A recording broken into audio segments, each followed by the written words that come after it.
அதிமுகவில் தற்பொழுது மிகப்பெரிய ஒரு பிரச்சனை ஏற்பட்டு இருக்கிறது. எடப்பாடி பழனிசாமி ஒரு உத்தரவை போட்டிருக்கிறார். தலைமையின் மீது அதிமுகவின் நிர்வாகிகளுக்கும் முன்னாள் அமைச்சர்களுக்கும் மூத்த நிர்வாகிகளுக்கும் விசுவாசமே இல்லை என்று தற்பொழுது தேர்தலுக்கு பிறகு எதற்காக கூறியிருக்கிறார்? எடப்பாடி பழனிசாமியை எதிர்ப்பதற்கு சதித்திட்டத்தை நிர்வாகிகள் தீட்டுகிறாரா அல்லது கருப்பு ஆடுகள் ஓபிஎஸ்க்கு ஆதரவாக செயல்படுகிறார்களா என்ற அச்சம் எடப்பாடி பழனிசாமிற்கு வந்துவிட்டது. இந்த நிலையில்தான் சமீபத்தில் எடப்பாடி பழனிசாமி அவர்கள் ஒரு அறிக்கை ஒன்றை வெளியிட்டுள்ளார். எம்ஜிஆர் ஜெயலலிதா காலத்தில் தொண்டர்கள் தலைமையின் மீது இருந்த விசுவாசம் தற்பொழுது இல்லை என்றும் எடப்பாடி பழனிசாமி பேசியதாக தகவல்கள் வெளியாகியிருக்கிறது.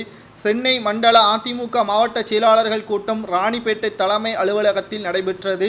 அப்பொழுது பேசிய அவர், அதிமுக வெற்றி பெற வேண்டும் என்ற நோக்கத்தில் பலர் பணிபுரியவில்லை என்றும் நிர்வாகிகள் அனைவருமே தோல்விக்கு, அதிமுகவின் தோல்விக்கு அவர்கள்தான் காரணமாக இருக்க வேண்டும் என்று எடப்பாடி பழனிசாமி அவர்கள் பேசியிருப்பது அதிருப்தியை ஏற்படுத்தியிருக்கிறது.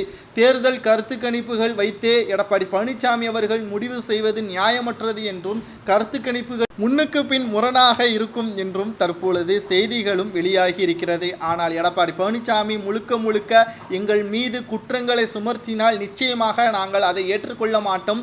எடப்பாடி பழனிசாமியை பதவி விலக வைப்போம். அதிமுக வெற்றியடைந்தால் எடப்பாடி பழனிசாமி பதவி விலகுவாரா என்றும் அதிமுகவின் நிர்வாகிகள் கேள்வி கேட்க ஆரம்பித்து விட்டார்கள். தலைமை சரியாக இருந்தால் விசுவாசம் தானாக வரும். தலைமை சரியில்லை என்றால் விசுவாசம் எப்படி இருக்கும் என்பதற்கேற்பதான் நிர்வாகிகளின் செயல்பாடுகள் மாவட்ட செயலாளர்கள் கூட்டத்தில் தற்பொழுது கேள்வி ஒளியாகவே மாறிவிட்டது.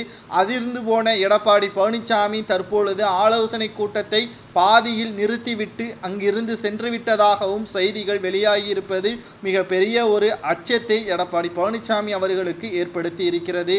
ஜூன் 4ஆம் தேதி ஏற்கனவே அண்ணாமலை அதிமுகவின் தலைமை பன்னீர்செல்வத்திற்கு செல்லும் என்று அறிவிப்பு ஒன்று வெளியாக்கப்பட்டிருந்தார். ஆனால் தற்பொழுது அது நடந்துவிடும் என்பது போல்தான் அதிமுகவின் தலைமையும் செயல்பட்டு கொண்டிருக்கிறது. அதிமுகவின் விசுவாசம் புரட்சி தலைவி ஜெயலலிதா அவர்களுக்கும் எம்ஜிஆர் அவர்களுக்கும் இருப்பது போன்று எனக்கு இல்லை என்று வெளிப்படையாகவே எடப்பாடி பழனிசாமி பேசியிருப்பது அவர் மீது இருக்கக்கூடிய கோபத்தின் காரணமாகத்தான் என்றும் எடப்பாடி பழனிசாமி வேட்பாளர்களை சரியாக நியமனம் செய்ய தவறியதன் காரணமாகத்தான் படுதோல்வியே அதிமுக தழுவியது என்றும் தற்பொழுது மிகப்பெரிய ஒரு குற்றச்சாட்டை எடப்பாடி பழனிசாமி அவர்களுக்கு எதிராக முன்னாள் அமைச்சர்களும் கூறியுள்ளனர்.